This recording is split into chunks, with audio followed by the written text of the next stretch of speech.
বাচ্চাকে খানা খাওয়ানো হয়েছে।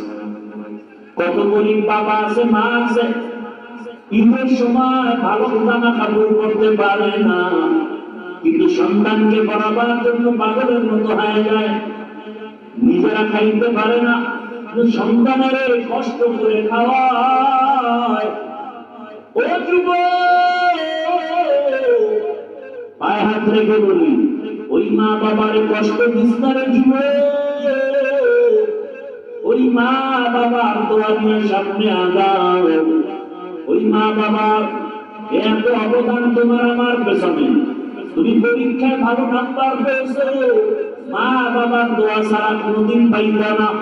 এর টাকার মালিক, বাড়ির মালিক, গাড়ির মালিক, হে সন্তান, ওই মা বাবার চোখের পানি আর দেওয়ার কারণে আজ তুমি টাকার মালিক, বাড়ির মালিক, গাড়ির মালিক হয়েছো। ওই কত মা বাবা গরিব ছিল, মনে চাইছে মা ফল খাবে, টাকা ছিল না কিনতে পারেন। বাবার মনে চাইছে ইলিশ মাছ দিয়ে খানা খাবে, টাকার অভাবে খেতে পারবে। আজকে তুমি টাকার মালিক, তোমার ঘরে ফলের অভাব নাই, ফ্রিজের মধ্যে মাছের অভাব নাই, কিন্তু তোমার এই মাছ কে খাবে, কে ফল খাবে?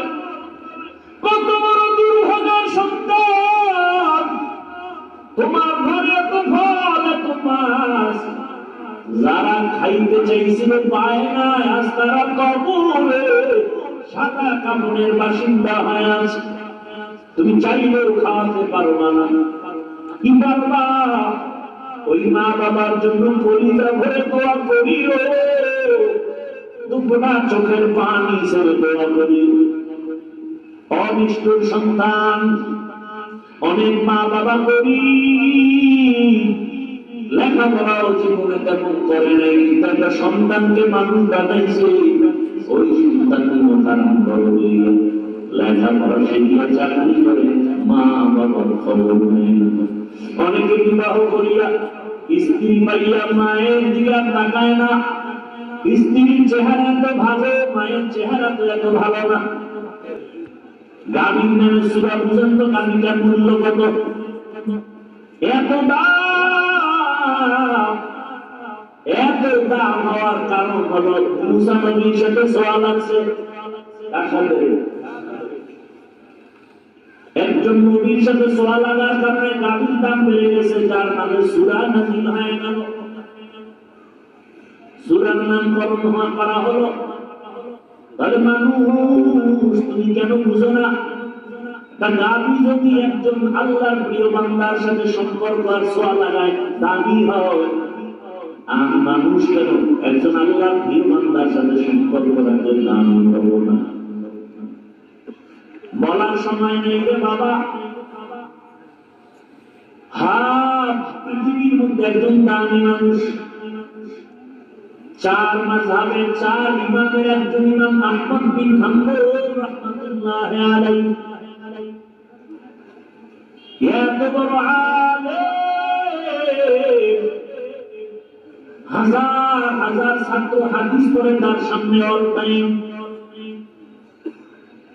যার নামের উপরে মাযহাবের নামকরণ হাম্বলি মাযহাব, সারা দুনিয়া তার মাযহাবের অনুসরণ করেওয়ালার অভাব নাই। সেই আহমদ বিন হাম্বলের যুগে একজন মদের আড্ডাখানার যুবক, ও সারা রাত মদের আড্ডায় গিয়া মাথা হয়ে পড়ে থাকত। এক সময় আল্লাহ তাকে হেদায়েত দিলেন, নাম হলো বিশরে হাফি। নাম কি? বিশরে হাফি। হাফি মানে খালি পা চলনেওয়ালা, যে খালি পায়ে চলে। মদের আড্ডাখানা থেকে হেদায়েতের মালা পরে এখন এত দামি হয়ে গেছে। বিশরে হাফি জমিনে জুতা পরে চলে না, আল্লাহর প্রতি এত আবেগ, এত আদর, বলে জমিনটা পাক, সেখানে নামাজ পড়বো, সেখানেই নামাজ পড়বো। অতএব ওই পবিত্র জমিনে জুতা পরে আমার হাঁটতে ভয় লাগে।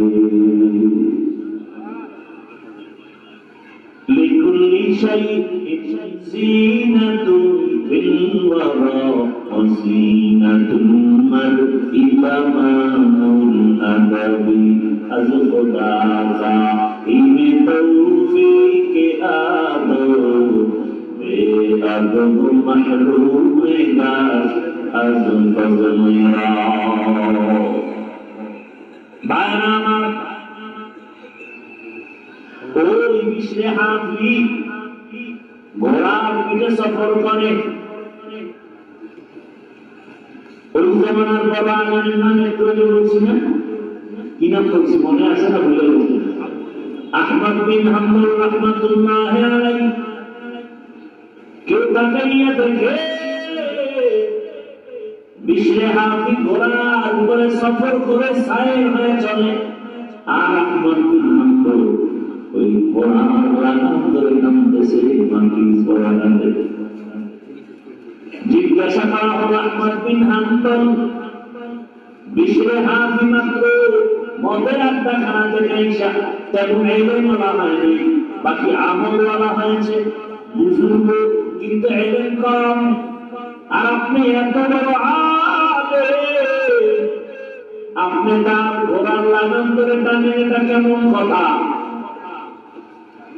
জবাবটা অনেকে বুঝবেন কিনা জানি না আহমদ বিন হাম্বল বলে আপনি ভালো করে শুনো আমি আহমদ বিন হাম্বল বললাম আলিম বিল কিতাব আর বিশে হাফি হলেন আলিম বিল্লাহ আহমদ বিন হাম্বল বলেন কিতাবের আলেম আমি কিতাব চিনি কিতাব বুঝি কিতাব জানি কোরআন হাদিস বুঝি কোরআন হাদিস জানি কিন্তু বিশে হাফিকে জানো তিনি শুধু কোরআন বুঝে না কোরআন ওয়ালাকে চিনে কোরআন ওয়ালাকে তিনি কোরআন ওয়ালাকে চিনে কোরআন ওয়ালাকে জানে তার সাথে তার সম্পর্ক আমি আহমদ বিন হাম্বলের সম্পর্ক কোরআনের সাথে ইলমের সাথে কিতাবের সাথে আর বিশে হাফির সম্পর্ক কোরআন ওয়ালা ডাইরেক্ট আমার আল্লাহর সাথে নামদার বলি কিতাবের সাথে সম্পর্ক না আল্লাহর সাথে আল্লাহ আল্লাহকে তো চিনি না যেখানে বয়ানও ভালো লাগে না নামাজ ভালো লাগে না আপনি মুসলমান আমিও মুসলমান আপনার আল্লাহ আমার আল্লাহ দুই না এক আপনার নবী আমার নবী আপনাদের কাবা আমার কাবা আপনাদের কালেমা আমার কালেমা আপনাদের ধর্ম আমার ধর্ম আপনাদের দুনিয়াতে আসা আমার আসার সিস্টেম বিদায় বেলা কাফনের সংখ্যা হবে আমারও তিন কাফন আপনাদেরও তিন কাফন কালার হবে আলাদা না তাও এক তাহলে আপনাকে বয়ান করার পরেও কেন আমিও মুসলমান আপনিও মুসলমান অথচ আমি টুপি করতে চাই না লজ্জা আর আপনি কেমন বিয়েই মুসলমান যে টুপি দিতে চান না লজ্জা আমরা দুর্বল মুসলমান আর আপনারা সব বিয়েই মুসলমান আমি নামাজ না পড়লে লজ্জা আর আপনি নামাজ পড়তে গেলে লজ্জা আমি মসজিদে না ঢুকলে লজ্জা পাই আপনি মসজিদে ঢুকতে গেলে লজ্জা পান আমি পর্দা না করলে লজ্জা পাই আপনারা পর্দা করতে গেলে লজ্জা পান জানি না আপনারা কোন জগতের ভিআইপি মুসলমান আপনাকে পাও ধরে ধরে আবার উল্টা বয়ান দেওয়া লাগে পর্দা করেন হালাল খান অথচ আপনার আমার আল্লাহ এক নবী এক কোরআন এক কাবা এক ধর্ম এক এরপরে আপনাকে বুঝাইতে হয় তুমি বলেন অনেক দামি ফজিলত পাখি বলেন অনেক ফজিলত নামাজ পড়েন অনেক ফজিলত জিকির করেন অনেক লাভ তেলাওয়াত করেন অনেক লাভ দরুদ পড়েন অনেক লাভ বুঝি না বাবা কেন দুনিয়ার মধ্যে আসলাম পায়ে ধরে ধরে বুঝাইতেছি আপনাদের তাও একদম মানুষ বুঝে না বুঝার চেষ্টাও করে না উল্টা বিরোধিতা করে এবং কোনো খারাপ নাই আল্লাহ হেদায়েত দান করুন এরে আল্লাহর বান্দা আল্লাহ রাসূল বলেন কিয়ামতের দিন একটা পিপীলিকা জান্নাতে যাবে কি জান্নাতে যাবে পিপীলিকা দামি কত ভাইয়ের নামে সূরা নাযিল হয়ে গেছে সূরার নাম কি সূরা নামল পিপলিকা তো দাবি কেন যে পিপলিকা মানে সূরার নাম আছে, বা সুলাইমান নবীর সূরা লাগছে তো নাম বেড়ে গেছে, বা সুলাইমা দাতে মুলক সরওয়ারি শরমতি রে খাতে মাসদে ওয়াকুরি। পয়গম্বর সুলাইমান জমিনের উপরে সিংহাসন চলে, জমিন থেকে 9 মাইল উপরে সুলাইমান পয়গম্বরের সিংহাসন চলে। কয় মাইল উপরে?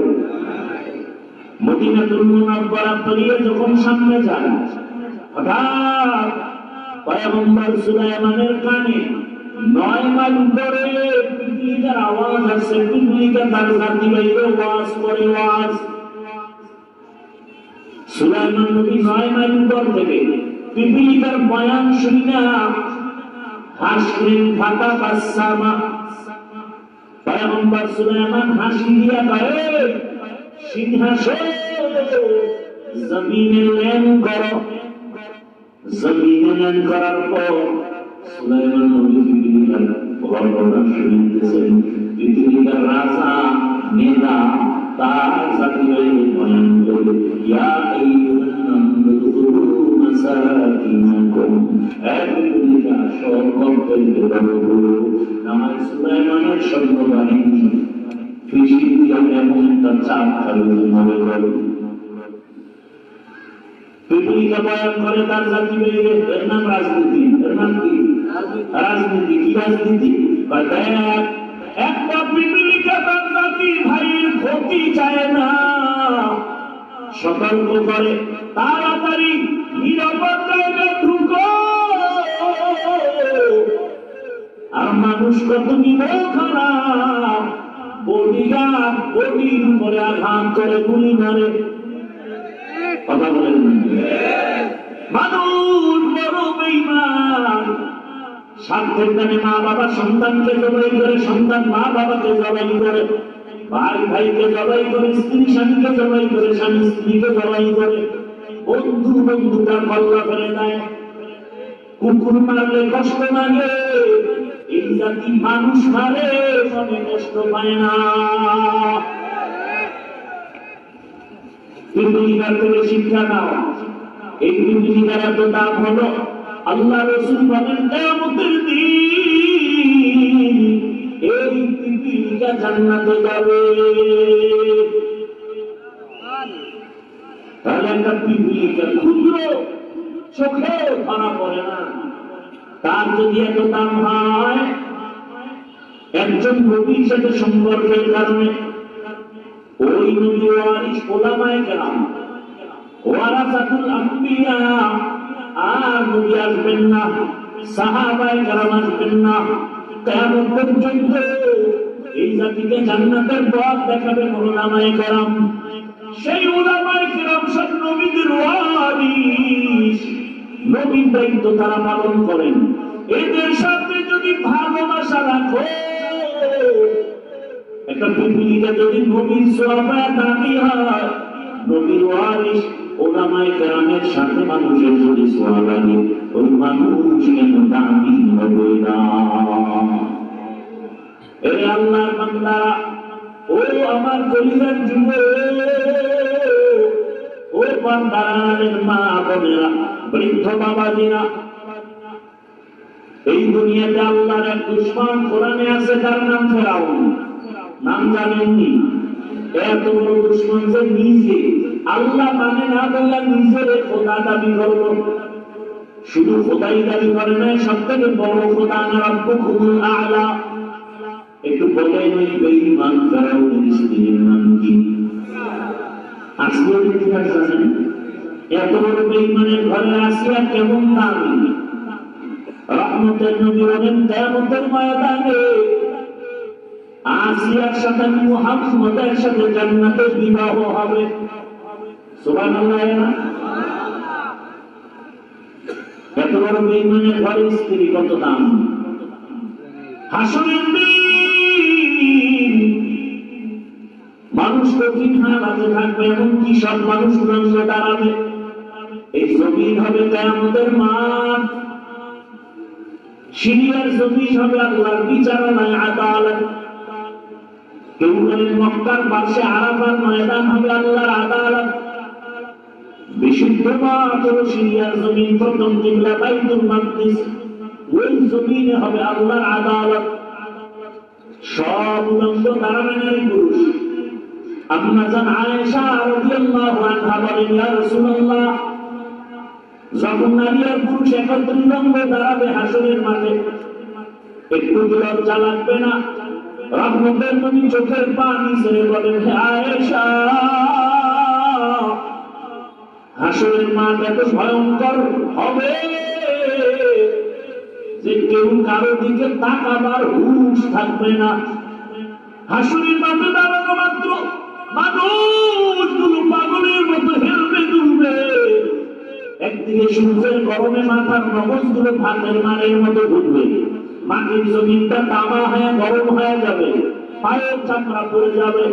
ওদিকে জাহান্নামের আওয়াজ, আল্লাহ রাগ করে আওয়াজ দিবেন, রাগ হয়ে যাবেন। এমন সময় মানুষ কারো দিকে তাকাবার হুঁশ থাকবে না, পাগলের মতো হয়ে যাবে। নবীরা পর্যন্ত যাদের গুনাহ নাই এরাও কান্না শুরু করবেন, ও আল্লাহ, আমার উপায় কি? এমন কঠিন হালাত হবে। রহমতের নবী বলেন, সেই সময় জান্নাতের একটা দরজা খোলা, আর ফেরেশতা জান্নাতের মেহমানখানায় চারজন নারীকে বারবার ডাকবে, আসো। ও চার নারী, জান্নাতের দরজা খোলা, কোনো হিসাব নাই, সূর্যের আলো লাগবে না, কষ্ট হবে না, মেহমানখানায় আসো, কোনো হিসাব নাই। কয়জন নারী? এর মধ্যে একজন নারী ফেরাউনের বিবি আসিয়া। এরে আম্মা জানেরা, ধন্য আপনার জীবন। আজ এসেছি, কয়েকটা সন্তানকে পাগড়ি দিলাম হাফেজ কোরআন। এর বাবারাও সম্মানিত হলেন। এরে আম্মা জান, এই সন্তানের মা বাবা কলিজা কত আনন্দিত। ও আম্মা জান, আমি বলছি না আপনার সন্তানটাকে আমার গানের বানাবেন, হাফেজ বানাবেন না, বরং আপনি যদি চান আপনার সন্তানটাকে ডাক্তার বানাবেন, ইঞ্জিনিয়ার বানাবেন, প্রফেসর বানাবেন, বাধা নাই। সন্তানটাকে ওসি, ডিসি, এসপি বানাবেন, বাধা নাই। কিন্তু সন্তানটাকে আদর্শওয়ালা ডাক্তার বানাবেন, বেয়াদব বানাবেন না। যদি আদর্শওয়ালা ডাক্তার হয়, কোরআন পড়বে, রাসূলের আদর্শে নামাজ পড়বে, মা বাবার জন্য দোয়া করবে, এমন ডাক্তার নাই? এই যুবকেরা, ডাক্তার জাকির নায়েকের নাম কে না জানে? জগতের সবাই ডাক্তার জাকির নায়েক করে চিনি, সম্মানের সাথে স্মরণ করে, অথচ হোমিওপ্যাথিক ডাক্তার এত সম্মান দেন। আল্লাহ কোরআন আর কোরআনওয়ালার সাথে সওয়াল আছে, কথা ঠিক না? তুমিও যদি এভাবে দোয়া নিয়ে ডাক্তার হও, মা বাবার দোয়া, শিক্ষকের দোয়া, ওলামায়ে কেরামের দোয়া লাগাইয়া যদিও তুমি জেনারেল লাইনে পড়ে ডাক্তার হও, তোমারও সম্মান গোটা দেশের মধ্যে ছড়াইয়া যাবে। আল্লাহ যদি কবুল করে গোটা দুনিয়ায় ছড়াবে। আল্লাহ পারে না? ভালো দোয়া লাগাও, সৎ সঙ্গে থাকো, মোবাইলের গুনার সঙ্গে বাদ দাও, আড্ডা বাদ দাও, নারীদের আড্ডা বন্ধ করো, বেপরদা চরিত্রহীন বন্ধু বান্ধবের আপন বানায় না। জীবনে মানুষের সম্পদ দুইটা, সুন্দর চরিত্র আর সুস্বাস্থ্য। কি সুন্দর চরিত্র নষ্ট করার জন্য মোবাইল তোমার পেছনে কাজ করে, আর তোমার বন্ধু বান্ধবেরা যদি খারাপ হয়, তোমার চরিত্র খারাপ হয়ে যাবে। এরে আমার জীবন, আদর্শবান ইঞ্জিনিয়ার হও, আদর্শবান ডাক্তার হও, আদর্শবান ডিসি হও, আদর্শবান এসপি হও। আমার দেশে মাওলানা মুফতি মুহাদ্দিসের অভাব নাই, আমার দেশে আদর্শবান ডাক্তারের অভাব, আদর্শবান ইঞ্জিনিয়ারের অভাব, আদর্শবান ডিসি এসপির বড় অভাব। আদর্শবান ডাক্তার হও। আর যদি আমার থানা জেলার ওসি ডিসিরা আদর্শবান নামাজি হতো, কোরআনের বয়ান চলবে, কোন শিক্ষকের অনুমতি নেওয়া লাগতো না। তাহলে স্কুলে কলেজে পড়িয়া, ডাক্তারি পড়িয়া, জেনারেল লাইনে পড়িয়া কি আমার আল্লাহকে পাওয়া যাবে না? হ্যাঁ, সাঙ্গটারে পাল্টাও, খারাপ সঙ্গ বাদ দিয়া ভালো সঙ্গ লাগাও, আর এমন সোয়া লাগাও। দেখো কুষ্টিয়া ভার্সিটির মধ্যে কি টুপিওয়ালা কোনো ছাত্র নাই? কথা বলো। পরে জেনারেল লাইনে কিন্তু মাথায় টুপি, পাগড়ি, দাঁড়িয়ে বড়। ঢাকা কলেজে যাও, পাগড়িওয়ালা ছাত্রের অভাব নাই। তুমি কেন পারো না? বরং তোমার কাছে বয়ানো ভালো লাগে না। কারণটা কি? তোমার অন্তর দুর্বল হয়ে গেছে। এখনো সময় আছে, তুমি এসো আল্লাহর কাছে তওবা করো। ও আল্লাহর বান্দারা, এত বড় বেঈমানের ঘরে, ফেরাউনের ঘরে আসিয়া আমার আল্লাহর তো দয়া হয়ে গেলেন, রহমতের প্রতি সুসংবাদ দিয়েছে, কিয়ামতের দিন জান্নাতে তার সাথে বিবাহ হবে। ও আল্লাহর বান্দারা, ও আম্মা জানেরা, আপনার সন্তান আল্লাহ দান করেছে, এই সন্তানটাকে আদর্শ শিখায় যান। ও আমার যুবক বাবারা, ওই মা বাবার দোয়া নিয়ে সামনে আগাও। কারণ বিদ্যুতের থেকে দ্রুত গতিতে সন্তানের জন্য মা বাবার দোয়া কবুল হয়ে যায়। এই চেয়ারে পরিস্থিতি মা বাবার দোয়া ছাড়া এই সমাজ অর্জন হয়নি। জানো না রে বাবা, মা বাবা কি পরিমাণ একটা সন্তানের পিছনে কষ্ট করে জানেন? কত রাত, এই শীতের রাত আমরা শিশুকালে কি পরিমাণ কষ্ট দিয়েছি। আম্মা জানো ঘুমায় নাই, সারা রাত পাহারা দিয়েছি। ও আল্লাহর বান্দা, কতদিন মা খানা খায় নাই, বাচ্চাকে খানা খাওয়ানো হয়েছে। কত গরিব বাবা আছে, মা আছে, ঈদের সময় ভালো জামা কাপড় পরতে পারে না, কিন্তু সন্তানকে পড়াবার জন্য পাগলের মতো হয়ে যায়। নিজেরা খাইতে পারে না, সন্তানের কষ্ট করে খাওয়ায়। ও যুবক, পায়ে হাত রেখে বলি, ওই মা বাবার কষ্ট দিস না রে যুবক। ওই মা বাবার দোয়া নিয়ে সামনে আগাও। ওই মা বাবার এত অবদান তোমার আমার পেছনে। তুমি পরীক্ষায় ভালো নাম্বার পেয়েছো, মা বাবার দোয়া ছাড়া কোনোদিন পাইবা না।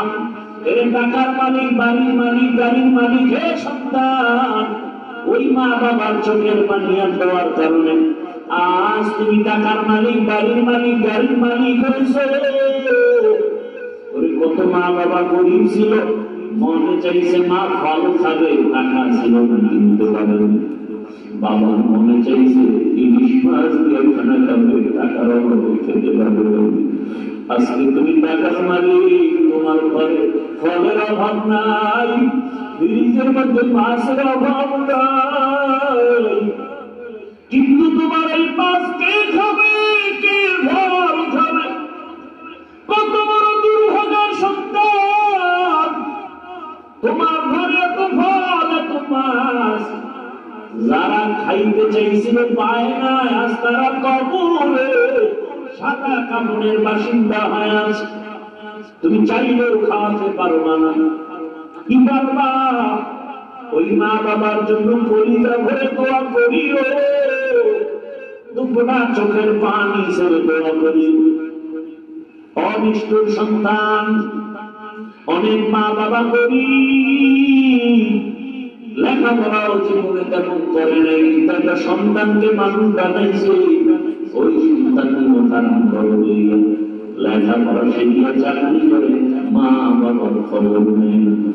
অনেকে বিবাহ করিয়া স্ত্রী পাইয়া মায়ের দিকে তাকায় না। স্ত্রীর চেহারা এত ভালো, মায়ের চেহারা তো এত ভালো না। স্ত্রীর ব্যবহার এত শুদ্ধ, মা তো শুদ্ধ বলতে পারে না।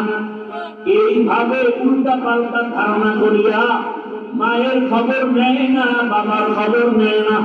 সন্তান স্ত্রীর গোলাম হইয়া এরপরে চলাফেরা করে, মা বাবার বাদ দিয়ে জন্য দিতে পারে।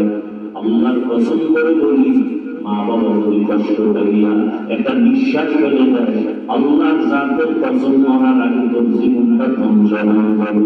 কত সন্তান দেখি রাস্তায় উলঙ্গ হাতে পাগল হয়ে গেছে, অথচ ইংলিশে কথা কয়, আরবিতে কথা কয়। বিষয়টা কি? বেয়াদবির ফল। কার বদয়ায় জানি পাগল হয়ে গেছে। ও যুবক, ওই মা বাবার অবদান অস্বীকার করা যাবে না। ওই মা বাবার দোয়া ছাড়া খোদার কসম সফলতা আসবে না। যার মা নাই, যার বাবা নাই, এরকম এই বাগানে যারা আছো, ওই মা বাবার জন্য কলিজা ভরে দোয়া করিও। একবার আলহামদুলিল্লাহ কুল্লাল্লাহ দরুদ করে করে মাঝে মাঝে নামাজ পড়ে দোয়া করিও। কালকে জুমার দিন, জুমার দিন একটু দোয়া করিও, জুমার নামাজ পড়ে। কবরের কাছে যদি দেখতে নাও পারো, মসজিদের এক জায়গায় বসে নির্জনে দরুদ তেলাওয়াত করে কান্না করে দোয়া করিও। বাবার ঋণ আদায় করা সম্ভব না।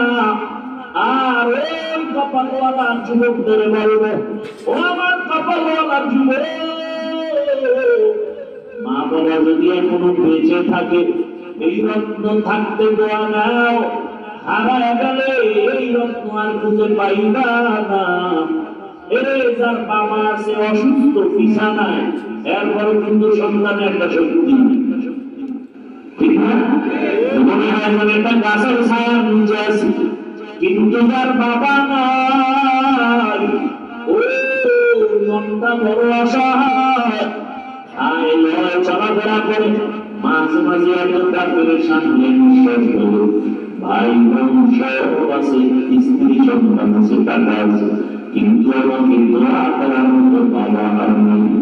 যেই বাবা টেলিফোন না করে রাতের বেলা ঘুমায় না, সন্তানের খবর না নিয়ে আমার ঘুমায় না, আর যার মা নাই বাবা নাই, তাকে টেলিফোন করার মতো কেউ নাই। ও আল্লাহর বান্দা, যার মা বাবা বেঁচে আছে দোয়া নেও। ওই মা বাবার দোয়া তোমার জন্য সফলতার চাবি। বাবাকে যদি পাও, বাবার হাতটা ধরে বললে, বাবা মাথায় হাত দিয়ে দোয়া করে দাও, জীবনে বেয়াদবি করেছি, আর করবো না, কষ্ট দিব না, বাবা পরিচয় করে আমার জন্য দোয়া করিও। বাবা যদি দোয়া করে, সফলতা দোয়া করে যাবে। মায়ের কাছে গিয়ে দোয়া নিও, ওই মায়ের দোয়া তোমার জন্য সফলতার চাবি। যদি বেয়াদবি করিয়া থাকো, গোপনে গিয়া মাকে বলিও, মা জীবনে বহু অন্যায় করেছি, বেয়াদবি করেছি, মাথায় হাত দিয়ে দোয়া করো, জীবনে গুনাহ করবে না। ওই জীবন দোয়া নিয়ে দোয়া করো, রেডি হয়ে যাও। জীবনে তো নামাজ কম ছাড়লা না, দাড়ি কম কাটলা না, বেপরদায় কম চললা না, কত রাত মোবাইলে গুনাহ করে কাটাইলা, এখনো কি তওবা করবা না? আল্লাহর মুহাব্বত অন্তরে নিয়া, মরণের ভয় অন্তরে জমা করে তওবা করো। মনে মনে আল্লাহকে বলো, হে আল্লাহ, জীবনে গুনাহ তো কম করি নাই, হাতের গুনাহ, চোখের গুনাহ, জবানের গুনাহ, অন্তরের গুনাহ, আজ আমরা তওবা করে ফেললাম। মরিয়া গেল গুনাহ করবো না, নামাজ ছাড়বো না, আর বেপরদায় চলবো না, নবীর সুন্নাত অনুযায়ী চলবো, মা বাবার দোয়া নিয়া, শিক্ষকের দোয়া নিয়া, ওলামায়ে কেরামের দোয়া পরামর্শ নিয়ে চলবো। তওবা করার মতো যদি অন্তর কারো তৈরি হয়, খাঁটি তওবার নিয়তে দুটো হাত আমার আল্লাহকে বাঁচায় দাও। আয় আল্লাহ, হাতগুলো কবুল করে নেন, তওবা কবুল করে নেন, তওবার উপরে মজবুত হইয়া চলার মতো তৌফিক দান করেন, আমিন। আলহামদুলিল্লাহি রাব্বিল আলামিন, والصلاة والسلام على سيد الأنبياء والمرسلين وعلى آله وأصحابه أجمعين. يا أرحم الراحمين، يا أرحم الراحمين، يا أرحم الراحمين. رب ارحمهما كما ربياني صغيرا. اللهم إنك عفو كريم تحب العفو فاعف عنا. اللهم إنا نسألك رضاك والجنة ونعوذ بك من سخطك والنار. اللهم إنا نعوذ بك من البرص والجنون والجذام وسيء الأسقام. أي الله، গুনার বোঝা নিয়ে গভীর রাতে আমরা হাজির। দুনিয়ার বাড়িওয়ালাদের দরজা বন্ধ হয়ে গেছে, আপনার রহমতের দরজা খোলা। আয় আল্লাহ, গুনাহ করে ফেলেছি, তাওবার নিয়ত করেছি, আর গুনাহ করব না আল্লাহ। মা বাবার দোয়া নিয়া, শিক্ষকের দোয়া নিয়া, ওলামায়ে কেরামের দোয়া পরামর্শ নিয়ে নবীর আদর্শ মেনে চলবো। আয় আল্লাহ, আমাদের তওবা কবুল করে নেন। আয় আল্লাহ, জীবনের গুনাহ মাফ করে দেন। আয় আল্লাহ, এই মাহফিল কবুল করে নেন। আয়োজনকারী সহযোগিতাকারীদের কবুল করে নেন। আয় আল্লাহ তাআলা, মাদ্রাসা কবুল করে নেন। ওস্তাদ, ছাত্র কমিটি, মুহিদ্দিন, মুতাআল্লিমিনদের কবুল করে নেন। মা বোনদের কবুল করে নেন আল্লাহ। আয় আল্লাহ, সন্তানগুলো দিনদার বানায় দেন, মা বোনদের আবেদা বানায় দেন, পর্দাওয়ালা বানায় দেন। আয় আল্লাহ, লেখাপড়া যারা করে পরীক্ষার্থী কামিয়ে বিধান করেন। আমার পরিবার যুবকদের দিনের খাদেম বানায় দেন। আয় আল্লাহ,